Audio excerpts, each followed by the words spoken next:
जी, आज हम सवाल जवाब का सिलसिला शुरू करेंगे। तो जब हम वीडियोस को अपलोड करते हैं तो उसमें हम सारे सवालात तो नहीं दे सकते, लेकिन हम उसको लायर्स ग्रुप डिस्कशन के नाम से या किसी एक या दो टॉपिक को उसमें लिख देते हैं, जैसे बेल है, रिमांड है, या कोई भी सिविल का टॉपिक है। तो उस हवाले से तो ये हम लेक्चर्स का सीरियल नंबर देंगे। तो आज जो है हमारे दोस्त आए हैं, सवालात का सिलसिला शुरू करते हैं। तो कुरतन मैम, आप बताएं आपका क्या सवाल। सर मेरा क्वेश्चन है, ये एंटीसिपेटरी बेल क्या होती है, इसे थोड़ा सा एक्सप्लेन कर दें। इसमें तो एफआईआर रजिस्टर ही नहीं होती, तो बेल लेने के लिए हमारे पास फर्स्ट एसेंशियल है कि एफआईआर की रजिस्ट्रेशन मस्ट है। अगर एफआईआर ही नहीं हुई है तो हम बेल किस तरह से डिमांड करते हैं? देखिए, एंटीसिपेटरी बेल है कि आगे हम कह सकते हैं कि दो किस्में हैं।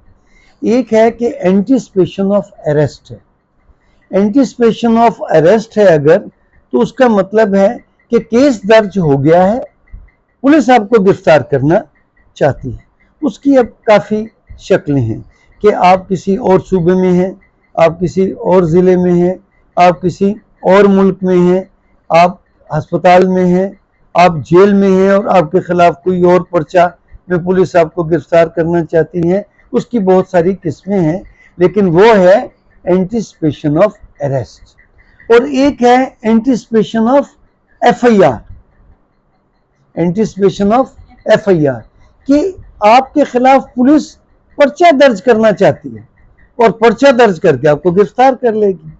अब अगर हम इससे पहले वाली पे जाएं कि एंटीसिपेशन ऑफ अरेस्ट, तो एंटीसिपेशन ऑफ अरेस्ट में या तो कोई केस दर्ज है तो पुलिस उस केस में आपको पकड़ना चाहती है, या एंटीसिपेशन ऑफ अरेस्ट इस मामले में है कि आपके खिलाफ केस कोई नहीं है, पुलिस या हुकूमत किसी भी हवाले से आपको पकड़ लेगी, आपको डिटेन कर देगी। अब डिटेन करना भी तो अरेस्ट करना है ना, आपको किसी और केस में मुलविस कर देगी, आपके खिलाफ है नहीं लेकिन कोई और के खिलाफ केस दर्ज हुआ हुआ है, आपको उसमें मुलजिम बना के आपको गिरफ्तार कर लेगी। सर इसमें सप्लीमेंट्री स्टेटमेंट का हवाला दे सकते हैं, इसमें तो नामालूम अफराद होते हैं। देखिए, उसकी बेशुमार किस्में हैं कि आपको कैसे मुलविस करते हैं। इस वक्त आपका सवाल है एंटीसिपेशन ऑफ अरेस्ट।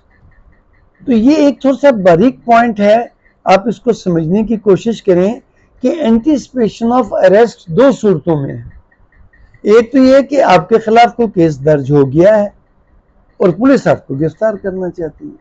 अब अगर आप उसी शहर में भी हो सकते हैं, आप किसी कराची में किसी और ज़िले में भी हो सकते हैं, आप किसी और ज़िले में भी हो सकते हैं।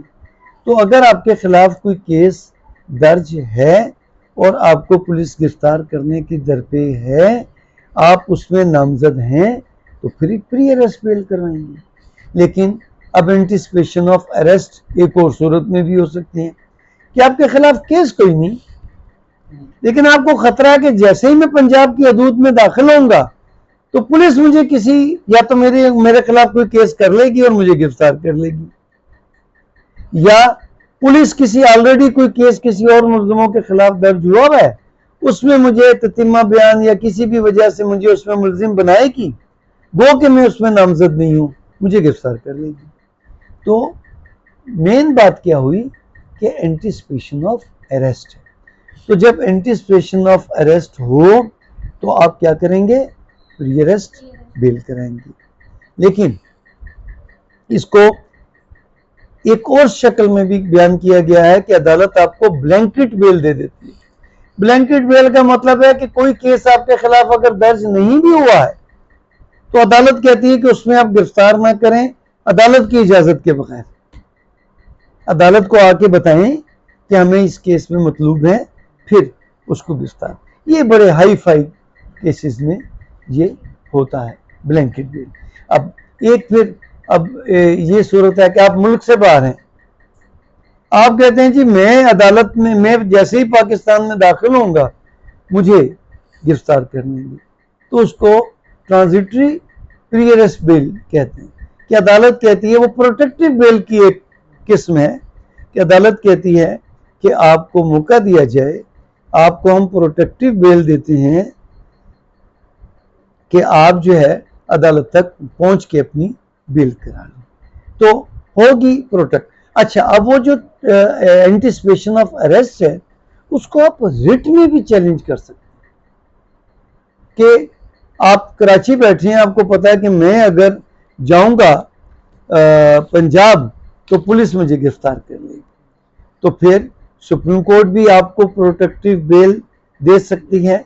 अब प्रोटेक्टिव बेल ये अब यहां पर तो गिरफ्तारी नहीं है, तो फिर प्रोटेक्टिव बेल किस बात की? तो हाई कोर्ट को और सुप्रीम कोर्ट को इनहेरेंट पावर है। तो रिट के साथ साथ, इस रिट के साथ साथ जो है वो सीआरपीसी के तहत इनहेरेंट पावर भी इस्तेमाल कर सकते हैं 199 के तहत। जी।